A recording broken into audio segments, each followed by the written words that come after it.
It was October. The town of Oban was small and quiet. It sat beside the sea on the western coast of Scotland.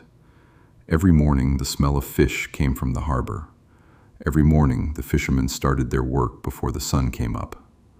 But that morning was different. A fisherman named Robert found a man lying on the dock. The man's clothes were wet and cold. They were good clothes, the clothes of a gentleman, but his pockets were empty. No money, no letter, no name. Robert called for help. 2 other men came. Together they carried the stranger to the town doctor. The doctor's name was Thomas Rennie. He was a careful, quiet man. He examined the stranger slowly. The man was about 30 years old.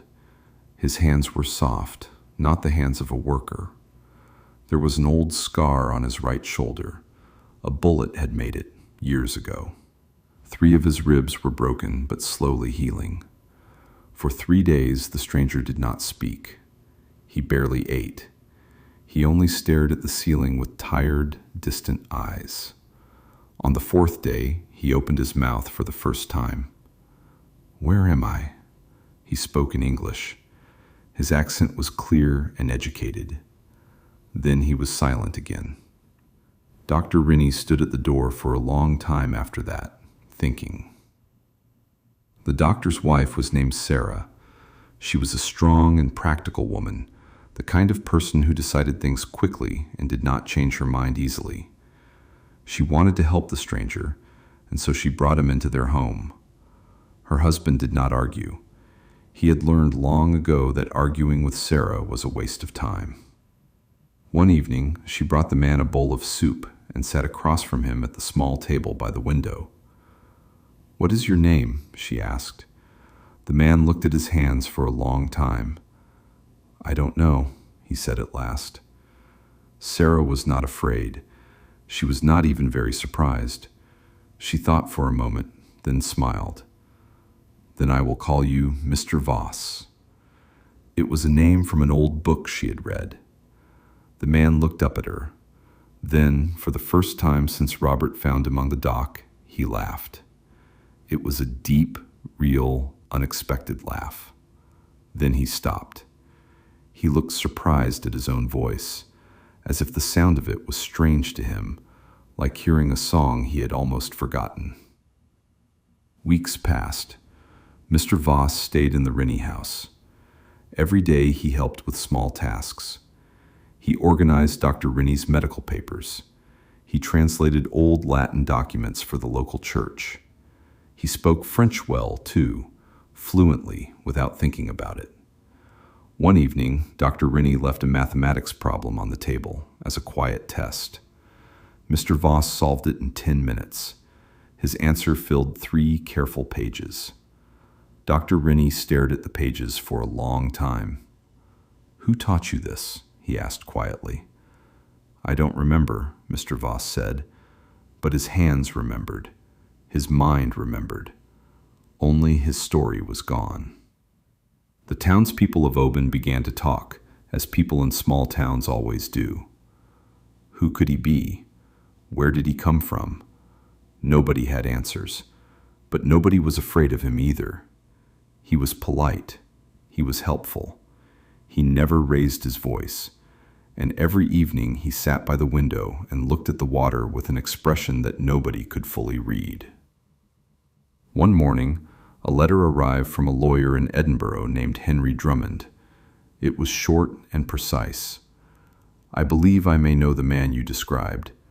A gentleman disappeared from a ship returning to Scotland approximately 2 years ago.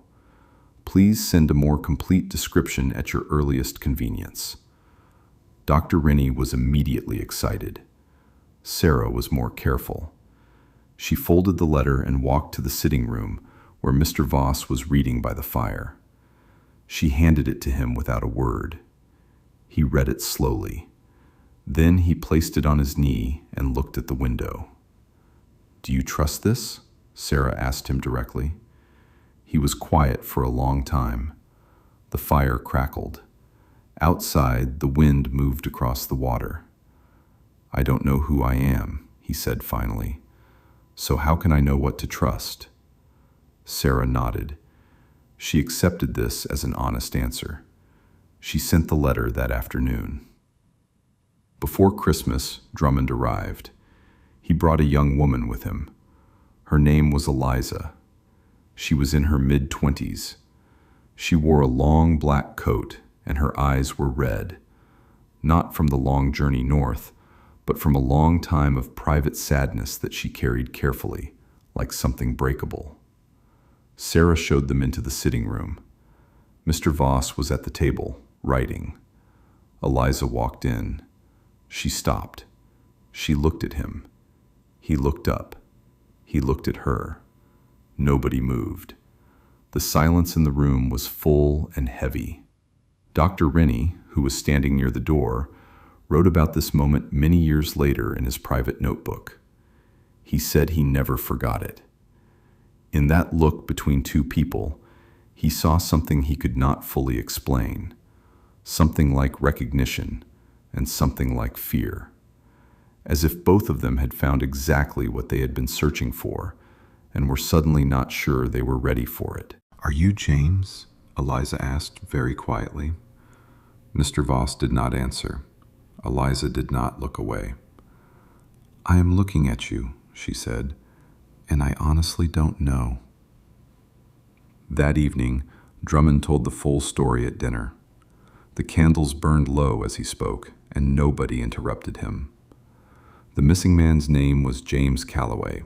He was from Edinburgh. His father had been a successful merchant, a respected man in the city. When the father died, James took control of the business, but he was young and he trusted the wrong people. Bad partners came. Large debts followed. The business collapsed completely. James ended his engagement to Eliza before everything fell apart. She had not wanted to end it. He insisted. He would not explain why. He simply said it was necessary and turned away. Then, one morning at the office, there was a terrible argument. One of his former partners drew a weapon. James ran. He reached the harbor, boarded the first ship leaving the dock, and was never seen again. 2 years passed. Then a fisherman in Oban found a man on the wet wood of the dock, unconscious and alone. The table was silent when Drummond finished. The wind moved against the windows. Mr. Voss sat very still and stared at the candle flame, as if looking for something inside it. Drummond left after Christmas. Eliza did not. Sarah made space for her without any discussion, naturally, as if it had always been planned this way. Eliza took the small room at the back of the house, the one with a narrow view of the gray sea beyond the garden. She and Mr. Voss walked together in the afternoons, long walks along the shore, mostly in silence. She never pushed him. She never asked the question again, the question about his name, his identity, who he truly was.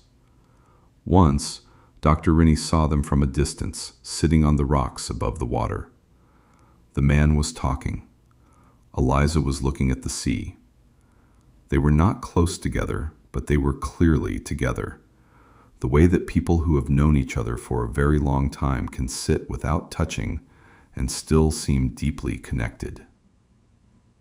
In March, a large man came to Oban. His name was Morrison. He was James Calloway's former business partner, the man from the fight, the man who had drawn the weapon. He knocked on doors. He asked questions in the shops, in the pub, at the harbor. He described a man carefully and asked if anyone had seen him. The town of Oban said nothing. Nobody had planned this. Nobody had met in secret to agree on a story. But every person gave the same answer, naturally and without hesitation. There is no such man here. Morrison spent 2 days walking the streets. He found nothing. He left. During those 2 days, Mr. Voss stayed in the cellar of the Rennie house. Eliza sat upstairs and spoke to Morrison calmly when he came to the door. She was polite. She offered him tea. She answered every question without showing any emotion on her face. When he was gone, she went down the narrow cellar stairs. Mr. Voss was sitting on an old wooden box, his hands folded on his knees. He looked at her when she appeared at the bottom of the stairs. "Why did they help me?" he asked. "These people, they don't know me. They have no reason." Eliza thought about this for a moment. The cellar was cold and smelled of earth. "Maybe," she said quietly, "that is exactly why." One morning in January, Mr. Voss came to Dr. Rennie with a serious expression. More serious than usual, which was already serious enough. "I remembered something," he said. Rennie set down his pen and waited. A room, wooden walls, the smell of lemon, a small oil lamp burning on a desk, papers covered in numbers, and through the window, the sea. He stopped. He looked at his hands. "I don't know where the room was. I don't even know which country, but I can see it clearly. I can feel the chair beneath me." "Does Eliza know that room?" Rennie asked carefully. Mr. Voss nodded slowly. "She says it was my father's office, the first place he showed me when I was still very young." The room existed. The memory was real. Something, at last, was solid. In May, a second letter arrived from Edinburgh. This time it came from the city police, not the lawyer. Morrison had died in a street fight the previous winter. All legal cases connected to the name James Calloway were now officially closed. There was no danger, no reason to hide. Dr. Rennie placed the letter quietly on the table in front of Mr. Voss. The man read it slowly. Then he folded it carefully and did not speak. That evening, all four of them sat at dinner: Rennie, Sarah, Eliza, and the man. The food was good. The candles were bright. But the conversation was slow, and the silence between words was long. Then, without warning, without drama, very quietly, the man spoke. "My name is James," he said. "I think." Sarah smiled, the wide, warm smile of someone who has been waiting patiently and is glad the wait is finally over. Rennie lifted his glass.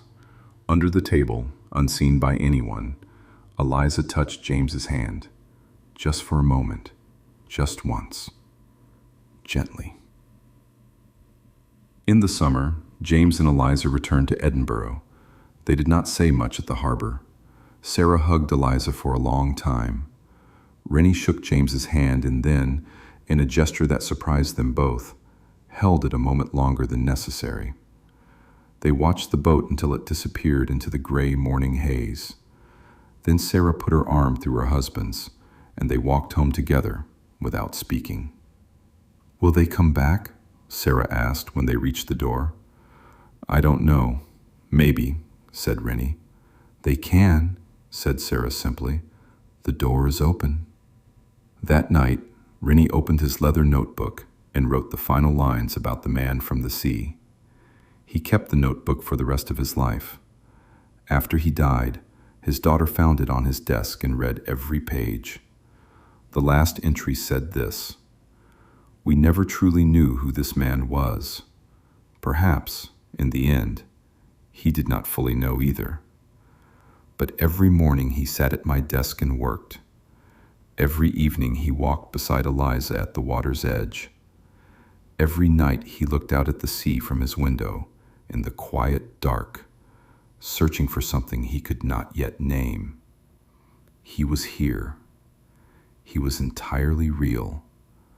And I have come to believe, in my old age, that identity is not built only from what we remember. It is built, slowly and honestly, from what we do, day after day, while we are still trying to remember."